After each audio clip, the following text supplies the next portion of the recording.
예수님께서 여러분과 함께 마테오가 전한 거룩한 복음입니다. 그때 11 제자는 갈릴레아로 떠나 예수님께서 분부하신 산으로 갔다. 그들은 예수님을 뵙고 엎드려 경배하였다. 그러나 더러는 의심하였다. 예수님께서는 그들에게 다가가 이르셨다. 나는 하늘과 땅의 모든 권한을 받았다. 그러므로 너희는 가서 모든 민족들을 제자로 삼아 아버지와 아들과 성령의 이름으로 세례를 주고 내가 너희에게 명령한 모든 것을 가르쳐 지키게 하여라. 보라, 내가 세상 끝날까지 언제나 너희와 함께 있겠다. 주님의 말씀입니다. 그리스도님 찬미합니다. 앉으십시오. 참 예수님, 어제 또 가슴 아픈 사건이 있었습니다. 판교에서 공연을 보던 사람들이 환풍기가 무너지면서 어이없게도 너무도 많은 사람들이 죽고 다쳤습니다. 세월호 참사 이후에 대통령부터 시작해서 모든 국민들이 더 이상 우리나라가 이래서는 안 된다. 새로워져야 된다. 그래서 이제부터 대한민국의 역사는 세월호 이전과 세월호 이후로 바뀌어야 된다. 라는 공감대를 이루었습니다. 그러나 이제 6개월이 지난 지금 도대체 무엇이 달라졌는지, 우리는 그동안 무엇을 했는지 질문하지 않을 수 없습니다. 저는 정말 우리 국민들의 국민성이라고 할까, 참 아름다운 점도 많지만 이 냄비에 물이 끓듯 끌어올랐다가 너무도 갑자기 식어버리는 냄비 근성이라고 하죠. 그런 모습을 많이 발견하고 가슴이 아픕니다. 그리고 술자리에서든지 어디든지 대화를 나눌 때 보면 우리나라 국민처럼 정부나 정책에 대해 정치에 대해서 관심이 많은 백성이 없는 것 같습니다. 잘 알고 있습니다. 무엇이 문제인지도 잘 알고 있습니다.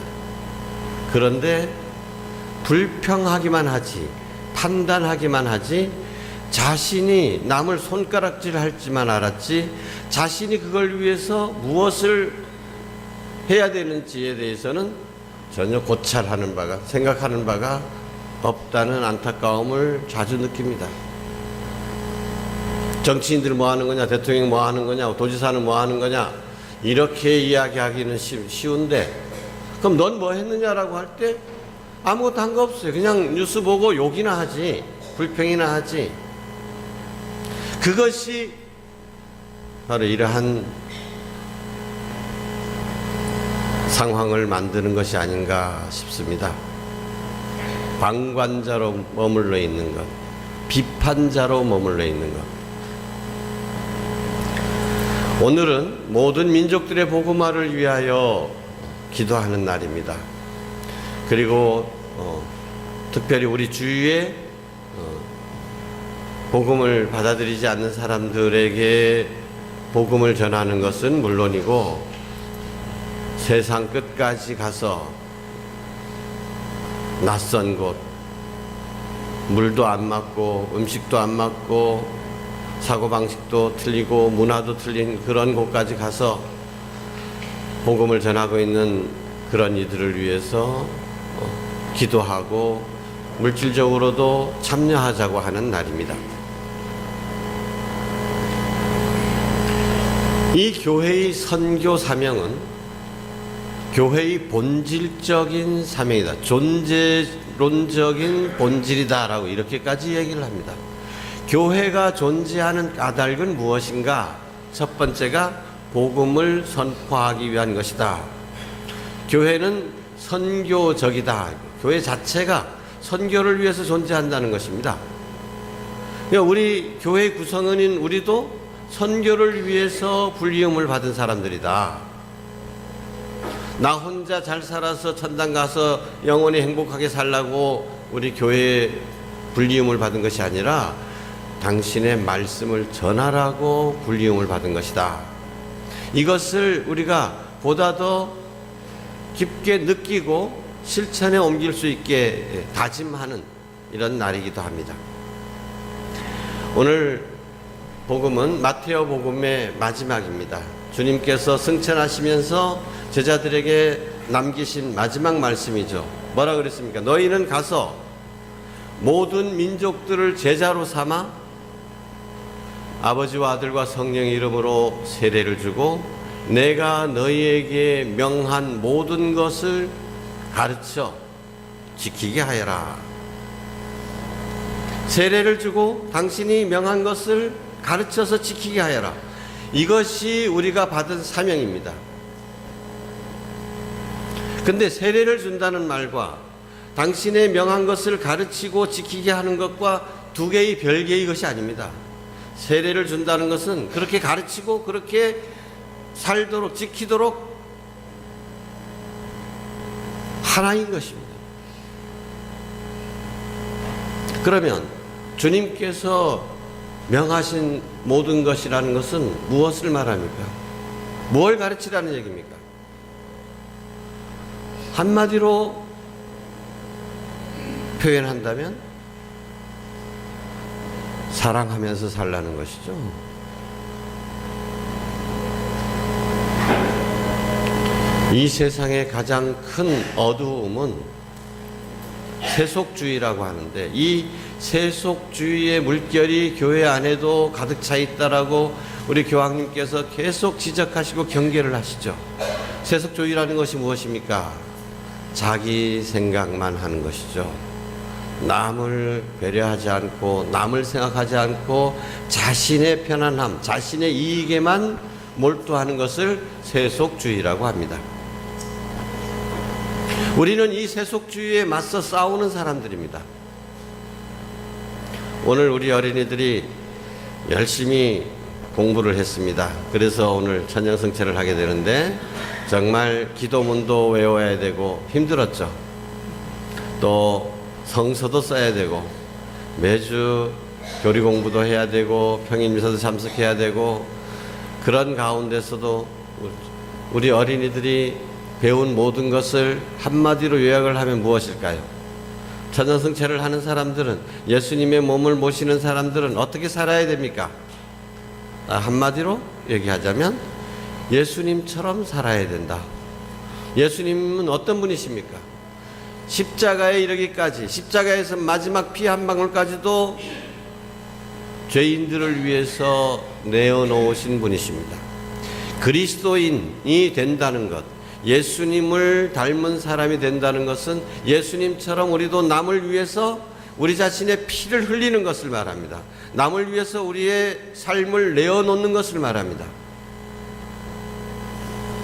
우리는 이러한 삶을 통해서 사랑하면서 사는 삶이야말로 참으로 행복한 삶이요 인간다운 삶이라는 것, 이것을 증거해야 되는 소명을 지닌 사람들입니다. 지난주에 우리는 특별 선교에 대한 강론을 들었습니다. 학교 선생님이 학교도 일찍 명퇴를 하고 본당 내에 사무실 하나 얻어가지고 선교에만 그렇게 헌신하는 것, 도대체 무엇이 그를 그렇게 만들었습니까? 누가 시킨 일도 아닌데. 그런 어머니가 무당이었죠. 그런데 성수, 그걸로 어머니의 그 불치의 피부병을 고치고 난 다음에 하느님의 능력이 어떤 것이, 하느님의 사랑이 어떤 것인지를 깊이 체험했습니다. 그 체험이 그 마음속에 남아있을 수가 없어요. 전하지 않을 수 없었던 것입니다. 하느님이 이렇게 좋은 분이시다. 하느님은 우리를 사랑하신다. 너희들도 하느님의 사랑을 알고 하느님 사랑을 누리면서 살아라. 그게 얼마나 좋은 일인데 이 안타까움이 그를 그렇게 만드는 것입니다. 우리가 오늘 2시부터 가두선교에 나서게 됩니다. 또 사정이 있어서 함께 하지 못하는 분들도 계실 겁니다만 가두선교에 나서는 분이든 또 함께 못하는 분이라도 마음에는 늘 우리가 받은 하나님의 사랑, 내가 지금까지 살아오면서 순간순간마다 느꼈던 그 하나님 사랑의 체험, 이것을 다시 돌이켜보고 이것을 내 마음속에만 간직해서 죄로 덮어놔가지고 꺼져버리게 하지 말고 다시 죄를 헐헐 털고 다른 사람들과 나눔으로써 이 불길이 내 마음에도 타오르고 또 전해진 다른 사람 마음에도 타오르도록 노력해야 되겠습니다. 그래서 선교는 선교의 대상에게만 좋은 것이 아니라 선교하는 사람도 구원해 주는 것입니다. 사도 바울은 그것을 이렇게 표현, 내가 복음을 전하지 않는다면 나에게 저주가 내릴 것입니다. 그렇죠.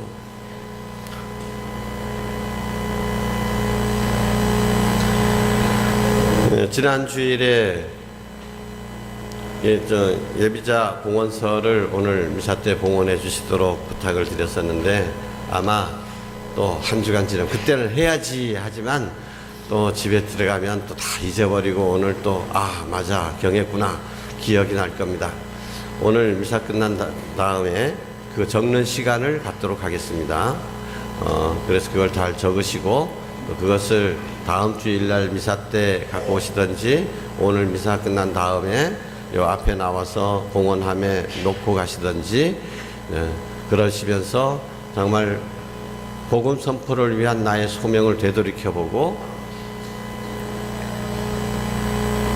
또 주님의 복음이 정말 들에 퍼지는 불길처럼 활활 타오를 수 있도록 함께 기도합시다. 아멘.